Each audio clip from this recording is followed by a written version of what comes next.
Hi everyone, and welcome back to Happily a Homeschool Mom.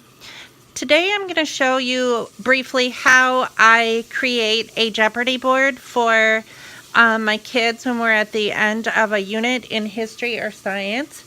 Today we're going to play Jeopardy on chapter 5 of our science book. We just finished this chapter. It was on space, and so what I basically do, it's very easy and it's free. It's basically free to make. I mean, it doesn't cost anything to make it.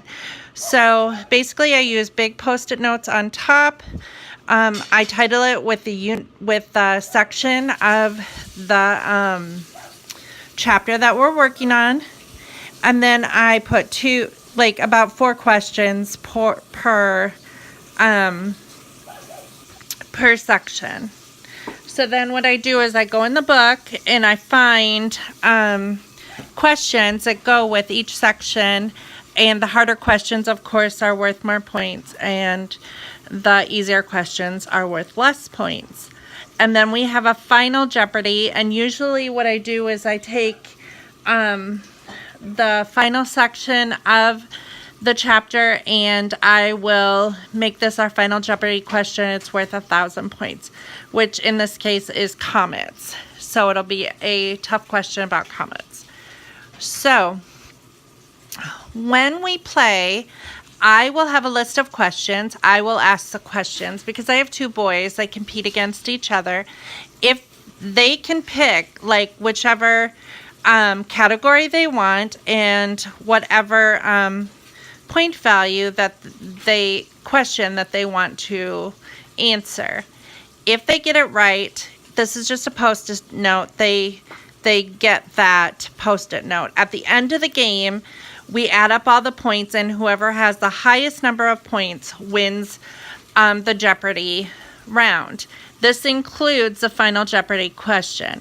So after all of the questions are off the board and they've been divided up amongst the 2 of correctly answered questions, then I will ask the final Jeopardy question, and whoever gets that will get to add that to their points.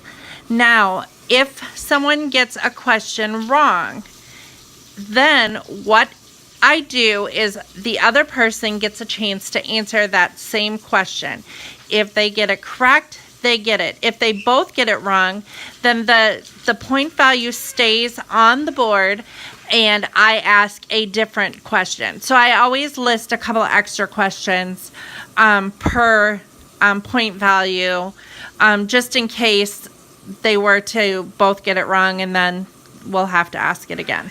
So anyway, so this is just a brief video just showing you how I create our Jeopardy board, and like I said, it's basically free to make, and you can do it yourself. It's very self-explanatory. It's basically played like the TV version, and you can use it for science or history or literature. You can use it for every subject if you wish. So I just want to thank you all for watching, and I hope you'll stay with me and like and subscribe to my videos. And I plan on showing a lot more stuff during the summertime. So I will let you know. If you want to click that bell, you will be notified when I post a new video. Thank you all for watching. Bye.